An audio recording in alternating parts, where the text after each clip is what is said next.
po, ito po ay isang symbolic event and coalition at pagsama-sama para mapaisa ang aming puwersa. Dahil kapag meron po tayong nag-iisang pwersa at lakas, mas mapapadali po nating malabanan ang kanilang pangapi at ang kanilang pagnanakaw.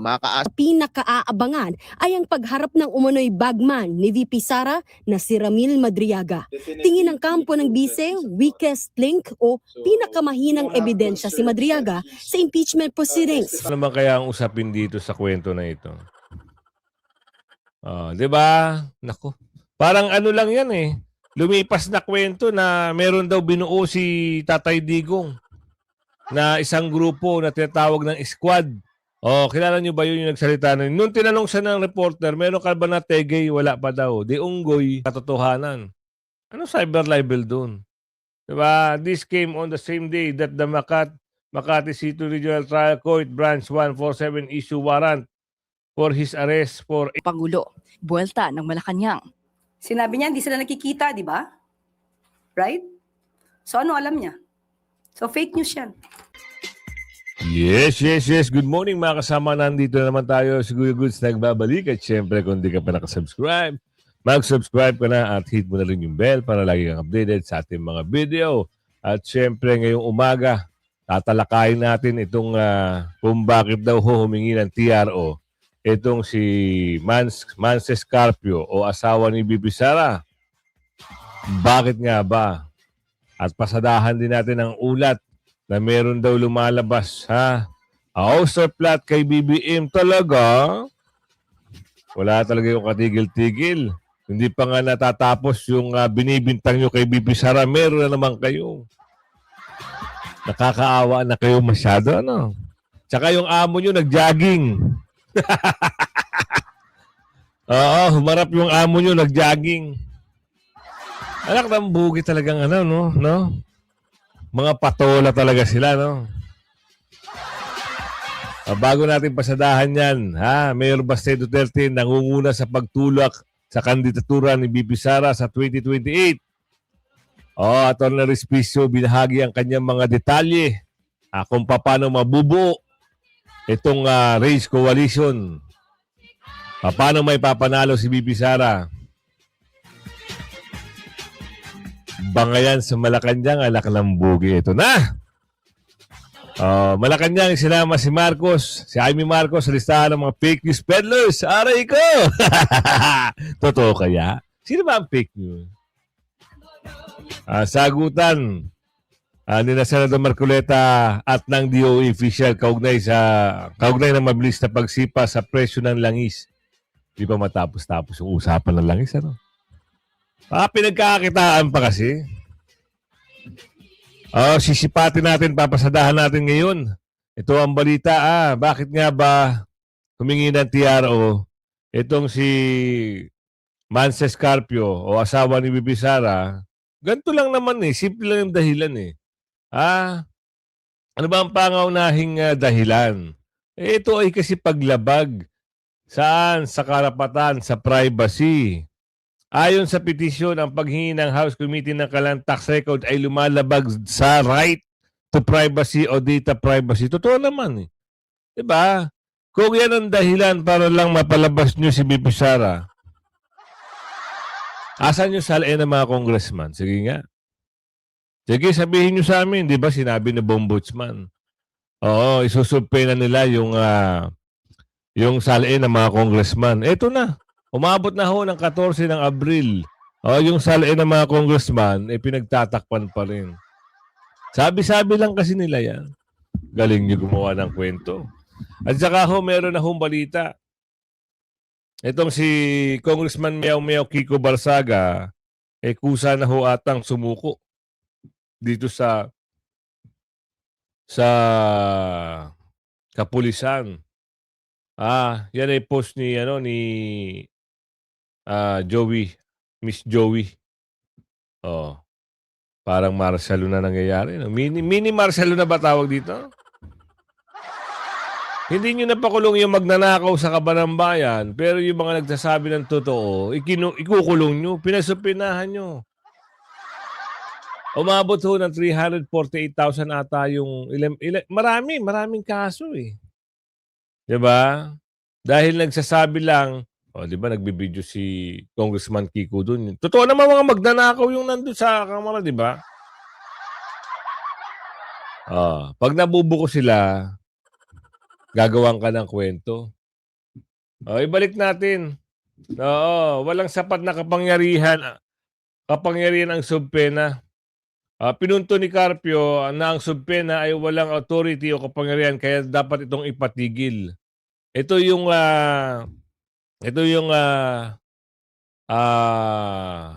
patungkol doon sa salin. 'Di ba? Humiling siya ng TRO.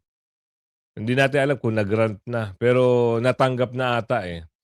Fishing expedition umano, sinasabi na rin na parang nanguhula o naghahanap lang ng ebidensya ang investigasyon na bawal sa batas. Ganun ang nakikita natin. Takam na takam sila talaga na mapahiya si BP Sara. Pero mamaya, ewan ko lang kung mamumuti yung mga mata nito, kakahintay kay BP Sara. Pero ito pa isa pang dahilan kung bakit naghain ng TRO si Atty. Mens Carpio. Posibleng gamitin sa politika. Yun ang mahirap eh. Alam niyo naman kasi nalalapit na ang eleksyon. Pwede lang gamitin sa pamumulitika. Protection sa confidential funds, tax record. 'Di ba? Na babahala sila na baka mailabas sa publiko ang kanilang income tax return at pribadong impormasyon na maaring magdulot ng kahihiyan at reputational damage. Bakit kay BP Sara nyo lang nagawa yan? Bakit hindi nyo ilabas yung sa congressman para magkaalaman lahat naman? Bagay na kayo nasa kapangyarihan, ano? Weather lang yan. Matatapos din ang 2028. Darating din yan. Sana, sa lakas ngayon ng mga Duterte, sana mag-isip-isip na kayo. Ay, paano mo nasabi, Kuya Gusto malakas? Bumubuo na sila. Nakabuo na sila eh. Ilang daang organisasyon na ho ang lumalabas. Andyan na yung mga riders group, andyan na yung iba't ibang grupo. Atty. Pisio, ikaw na bahala magpaliwanag sa ating mga kababayan. Magandang gabi, Edmore and MJ. Nice to be back. Yes, sir. Sir, unang tanong, paano po ba isusulong ng Rage Coalition ang laban kontra korupsyon at paano mapapanagot? Paano po mailalaban yung accountability? Ang key dito is napapag-isa na ngayon ang daang-daang organisasyon na galit dito sa gobyernong korap ni BBM at sumusuporta naman sa kandidaturang pang-presidente ni VP Sara Duterte. Kung makikita nyo po sa social media at sa lahat ng sektor ng ating lipunan, marami pong mga tao at organisasyon na sumusuporta kay VP Sara Duterte para maging presidente ng Pilipinas at galit sila sa mga nangyayaring korupsyon sa ating bansa at galit sila sa ginagawang harassment at pangiipit at pagpigil sa pagtakbo ni VP Sara Duterte bilang presidente sa 2028. Ngayon po, ito po ay isang symbolic event and coalition at pagsama-sama para mapaisa ang aming puwersa. Dahil kapag meron po tayong nag-iisang pwersa at lakas, mas mapapadali po nating malabanan ang kanilang pangapi at ang kanilang pagnanakaw. Makaasa po kayo ngayon, simula ngayon, meron na po tayong ulo ngayon na nagli-lead sa atin sa lahat ng ating movement at yan ay ang kapatid ng ating Vice Presidente na si Mayor Baste Duterte ng Davao City at sinabi niya ang kanyang mga deputies, si dating Secretary Mike Defensor at ang dating Speaker of the House na si Pantaleon Alvarez. Lahat po ngayon ng aming direksyon ay sila ang nagdidikta at malinaw po ang kanilang mandato sa amin. Lahat ng pagnanakaw ng gobyerno ay aming lalabanan. Magsasalita kami sa lahat ng kanilang pagnanakaw at ganun din ang kanilang pag-iipit kay VP Sara Duterte para hindi makatakbo bilang presidente sa 2028. Lahat ng kanilang hakbang ay aming kokontrahin dahil ang taong bayan, lahat po kami, gusto namin na makatakbo bilang Vice President bilang Presidente si VP Sara Duterte sa 2028. Yun po ang ayaw namin mangyari, ang mapigilan ang democratic process natin na eleksyon para maihalal ang gusto nating maging presidente sa 2028. Hindi nga po ito mismo eleksyon na kaagad-agad. Ang gusto lang namin ay huwag ninyong pigilan ang pagkakataon na makatakbo si VP Sara Duterte na maging presidenta sa 2028. Yun po. Paano hindi pipigilan, Atty. Respicio, Vice Mayor Respicio? Eh, nangangatog na sila. Lumabas pa itong si Baste. Lumabas pa yung iba't ibang mga grupo. Diba? Sa katunayan nga, meron naman silang banat eh. Na ano, Kuya Goods? Meron naman daw, anong tawag dito? Meron daw umano'y sulat. Umano'y sulat ni Ramil Madriaga, kaugnay ng Ostos Plot kay President, hindi ko masabi kung anong paanggulo na lang. Nagpapakalat na naman sila. May sulat kamay daw itong si... Kwentong kotsero naman to Ang dami niyong kwento Ano to? Panibagong kaso na naman? Galingan niyo ng husto yung pagkakaso kay BP Sara. Mamulot na kayo na mamulot ng ebidensya.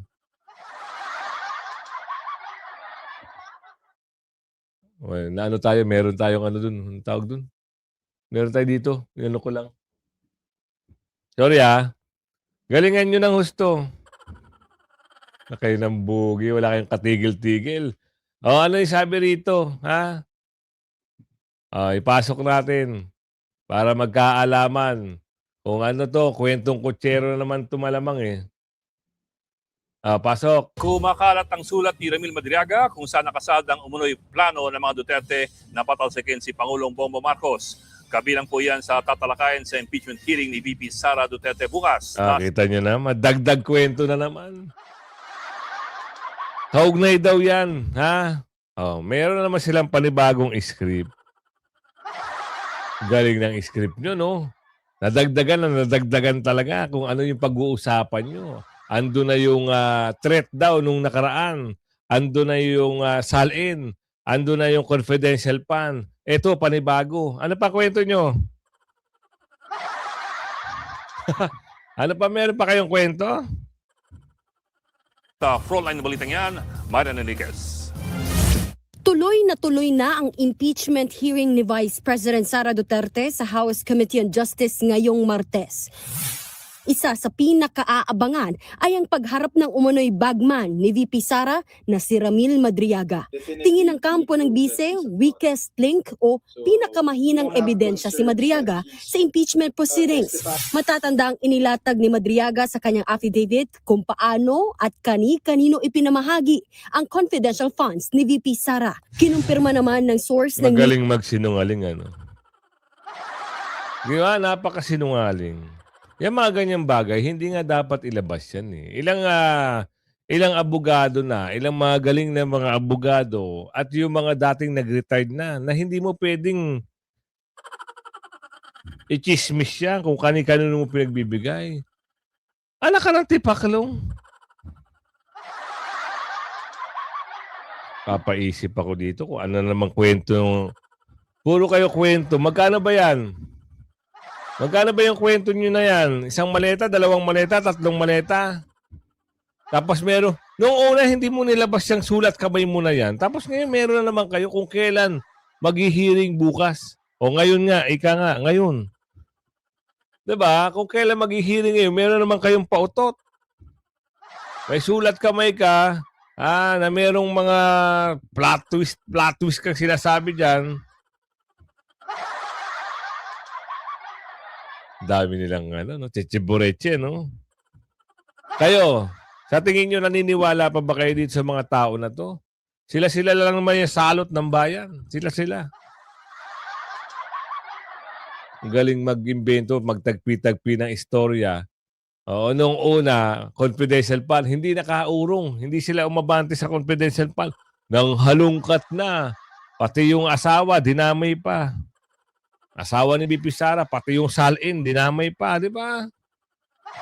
Kaya tama yung sinabi ni Atty. Respicio na sila ay gumagawa ng paraan para hindi makatakbo sa pagkapangulo si VP Sara. Gumawa kayo ng paraan. Taong bayan ang magluluklok kay BP Sara, hindi kayo mga unggoy. 5 ang kumakalat na handwritten document na naglalaman ng umano'y estratehiya ni na dating Pangulong Rodrigo Duterte para mapaalis sa pwesto si Pangulong Bongbong Marcos. May pangalan ito ni Madriaga at may petsang April 11, 2026. Di bago lang. Storya nyo lang yan. Magkano kaya naabot dito? Diba? Magkano naman kaya ang usapin dito sa kwento na ito? Diba? Nako. Parang ano lang yan eh.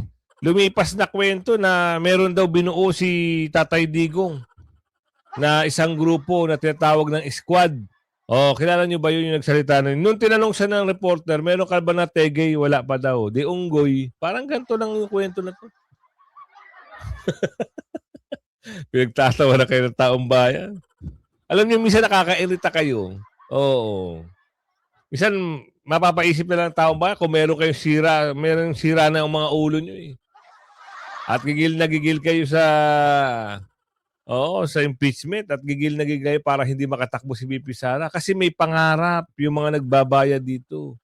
Malaki ang pangarap na makaupo. Para saan? Ubusin ang kaba ng bayan. Huwag niyo hintayin sobrang galit ng taong bayan. Imbis na pagtuunan nyo yung flood control issue, ang dami nyo pang pasakalye. Hindi nyo nga may labas si Balulong eh. Diba? Nailabas nyo ba si Balulong? Hindi. Hindi nyo rin kayang pag-usapan itong magpinsan. Blue Ribbon, Chairman, kamusta? Kamusta, Blue Ribbon Chairman? Wala pa rin patawag sa 18 Marines. Inuuna nyo talaga impeachment. Galing nyo ah. Parte raw ng plano ang pagpayag na maging running mate ni VP Sara si PBBM at kalaunay patalsikin ang Pangulo pagsapit ng taong 2025. Kapag hindi raw napatalsik si PBBM ay kinokonsidera rin ang assassination, paglason at people power. Ayon kay Galing Vico na Saro, scriptwriter ano? Unggoy! Walang maniniwala sa inyo. Niloloko nyo lang yung mga sarili nyo. Tsaka yung pondo ng bayan talagang dinodurobo nyo. Sa pamamagitan niya, nauubos. Imbis na magtrabaho kayo, tumulong kayo sa mga Pilipino. Yung mga nangangailangan ng tulong. Yung mga infrang pinangako nyo. Wala na. Flood control, wala din. Kawawa ang Pilipinas sa inyo. Noong panahon ni Tatay Digong, walang ganyan. Ang saswapang nyo, mga swapang ng mga to sa pera, no?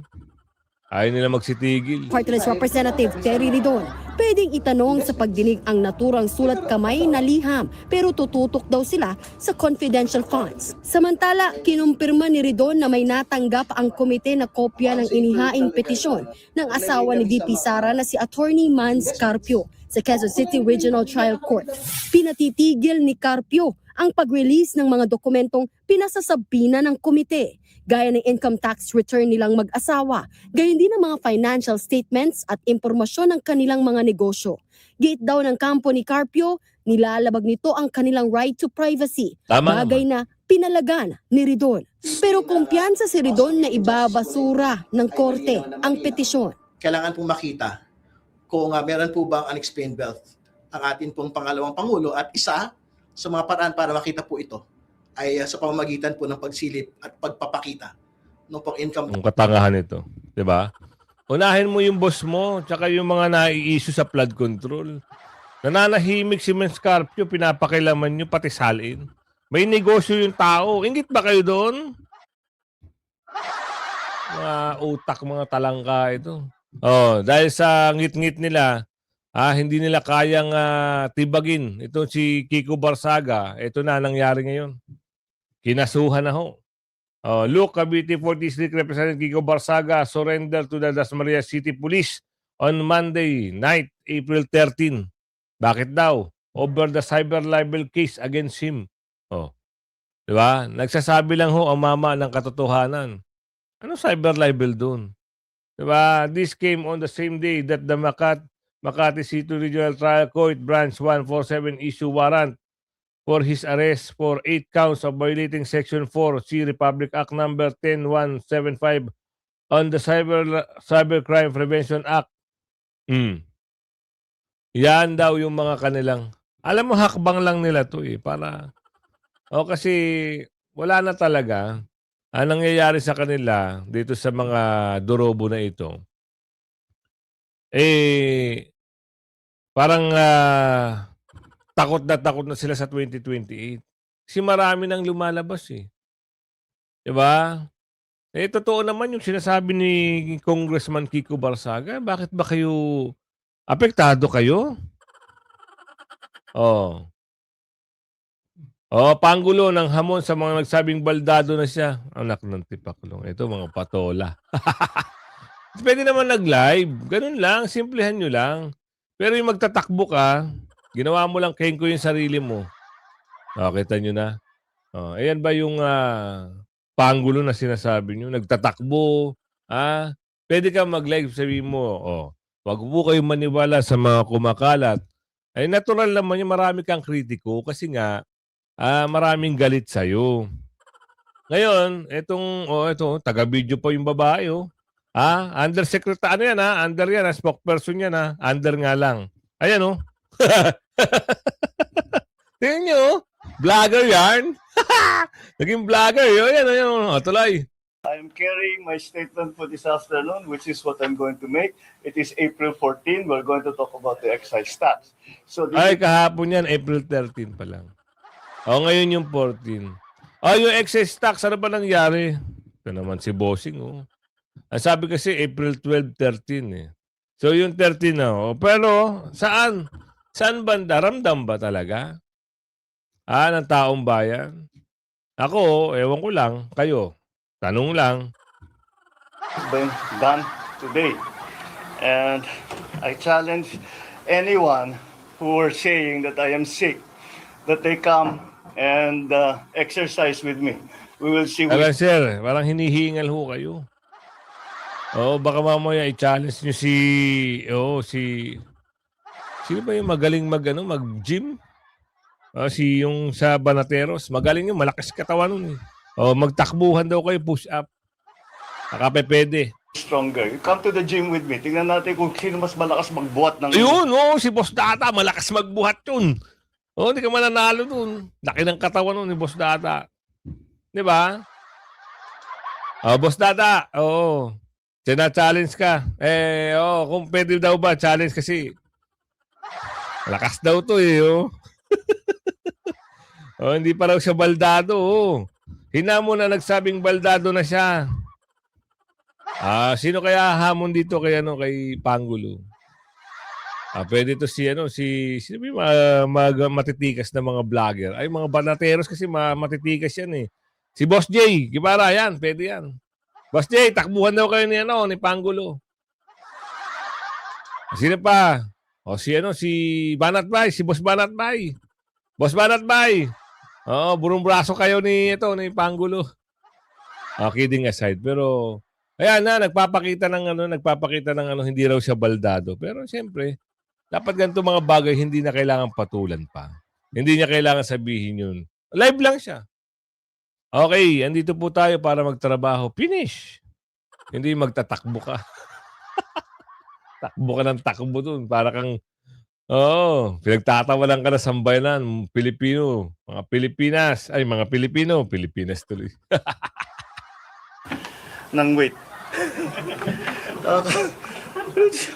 Pero alam mo, gusto ko nga sabihin, ang mga kababayan naman natin, ngayon, tiniyak ko na makita ninyo na hindi totoo yung mga sinasabi nila, na kasinungalingan yan. Sino nga nagsabi kasi? Sino ba nagpakalat na,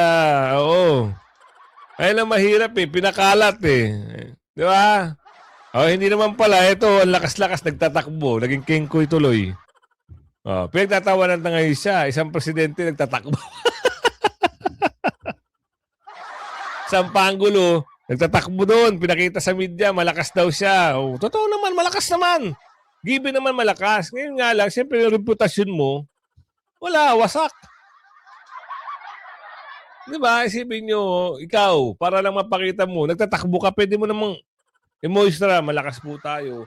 At meron tayong medical record Oo, ganun sana. O hindi naman, baka estratehiya lang nila na ilabas ang kwento na yon at para madagdagan ng kwento, matakpan ang issue ng flood control. Baka naman ganun. Nagtatanong lang ho. Di ba? Ang hirap sa Pilipinas, ano? Ang daming magnanakaw. Mula ngayon, yung mga taong yan na nagsabi sa inyo na may sakit ako, na baldado na ako, ngayon alam ninyo, puro sinungaling ng mga yan. Kaya't lahat ng sasabihin ng mga yan, kasinungalingan. Kaya't huwag nyo nang paniwalaan kung sino man yung mga yun. Now you know who the liars are and who is telling the truth. And once again, I think it's very, very easy and very clear that I'm in very, very good health. I just had everything. My numbers are. I just had my regular. Eh na nga lang ha, personal na nga lang, parang nahihirapan pa ipaliwanag nito ni Pangulo eh. Boss naman, pag hindi kaya, script na lang para tuloy-tuloy.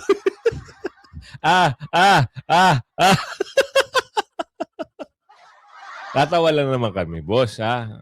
So funny! Oh. Blood test kasi nagpapaano ako ng vitamins and everything. Yun! And I'm fine. I'm really quite fine. The last I time know, that I fine. went to the hospital was to have my CAT scan to show na yung diverticulitis ko gumaling na. Wow! So that- Oh, congratulations! Gumaling na ho! Congratulations! O, doon sa mga nagpapakalat,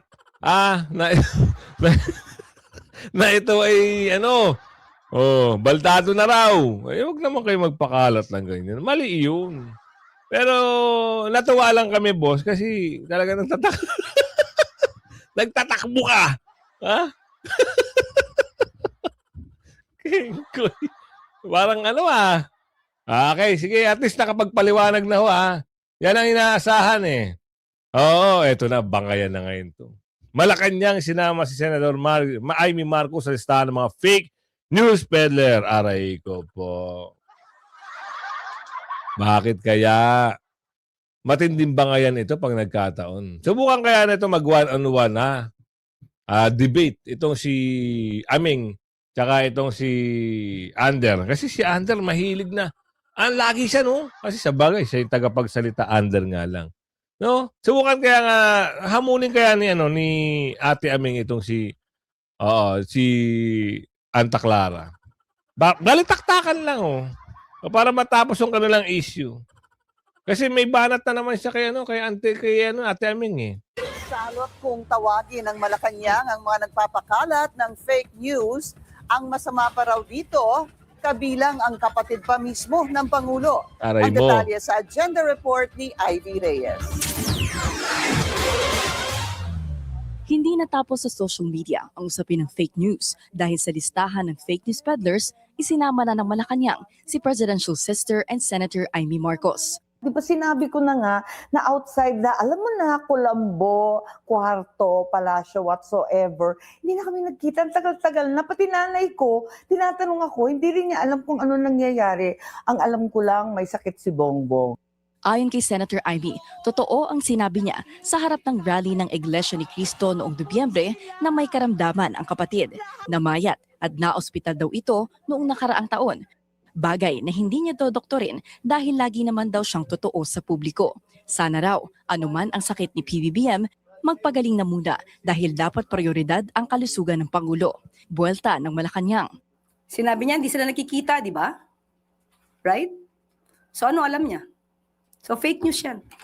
Huwag na raw pansinin ang Ate Aming, fake news ka. Baka naman nagkikita kayo kasi magsasalita ba ito ng kung wala siyang alam, di ba? Sabi niyo, hindi kayo nakikita. Fake news siya. Ano kaya sagot ni Ate Aming dito? fake news peddlers. Hindi po natin sila kailangan dito sa ating lipunan. Salot sila. Ang intindi Ate Aming, matinding binitawan yun Salot. Pero sila, hindi natin alam kung kasama ka doon sa sila. Ayun di ba? Totoo naman. Di ba? Kung halimbawa hindi nakikita, bakit nagbigay ng boses itong si Tatanong lang tayo, wala tayong alam sa kanila. Baka mamaya oo, pagkatapos ng mga ganyang issue, andun, salo-salo. Magkakilala pala. Siyempre magkapatid yan. Anak na ng bugi naman. Kahit pa paano magkadugo yan. Baka mamaya nadadaan lang tayo sa script na yan eh. Di ba? Mahirap. Oo, paniwalaan. Kaya nga yung sabi ba, never again. Oh, ano yun? Never na magpabudol. Ano yun? Nako. Malapit na ho Mayo. Oo. Enero, Pebrero, Marso, Abril, Mayo, Hunyo. Kalahating taon na. Matatapos na ho ang 2026. 2027. Bakbakan na ng husto. Ito na nga eh. 'Di ba? Nagpapakalat na naman sila na meron daw meron daw banta. Oh. Ano yung banta na yun? 'Di ba? Puro aligasyon, puro kwentong kutsero, puro na lang Nako. Wala talaga. Pag ganito ang gobyerno natin, wala, hindi maayos ang problema ng bansa. Okay, sa shoutout segment tayo. Simulan natin dito kay... Asan na yun? Ang bilis na wala shoutout muna tayo Shoutout po kay Jess Kiambao. Kuya Goods, yung mga nagpa-shoutout. Ay, okay. Shoutout kay Sir Jess Kiambao, kay Ma'am Adam Mansun, Admanusan, na nanonood sa mula Texas. Shoutout po. At kay Bernardita de las Alas, nanonood siya mula Florida. Yan, shoutout po sa inyo. Basa-basa tayo. Kay Leonardo de la Vega. Nanonood siya mula Coast Valley, California. Shoutout po sa inyo. Kay Ma'am Arlene Kayanan. Gandang gabi, Ma'am. Shoutout po. Teresa Marshall. Nanonood mula Pangasinan. Shoutout po sa inyo. Kay Frit. Kuya Good, shoutout out Frit ng Davao City. Yun, sa mga taga Davao. At kay Ma'am Sir Frit. Ma'am Frit, shoutout po. Ani Fortua. Gandang gabi po. Nanonood sa Binangon ng Rizal. Shoutout po sa inyo. Lalabs. Kay Ma'am Lalabs Bam. Gandang gabi rin po. Shoutout po sa inyo. Atin ang ilong natin mula kay Jerry Loresissimo. Yan, nanonood siya sa Canada, Vancouver. Shoutout po.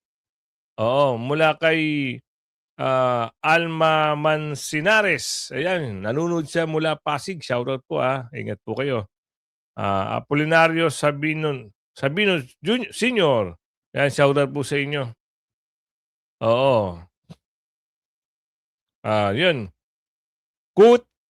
Ayan, Kuya Good, sana sumali ka na sa Baldateros o Birada Aguila. Puro mga DDS yan. Hindi pa tayo dyan PPD. Shoutout po sa inyo, sir. Quit. Ang laki. Hello, Kuya Goods. Mula kay Miguel Babia. Hello, Kuya Goods. Shoutout po.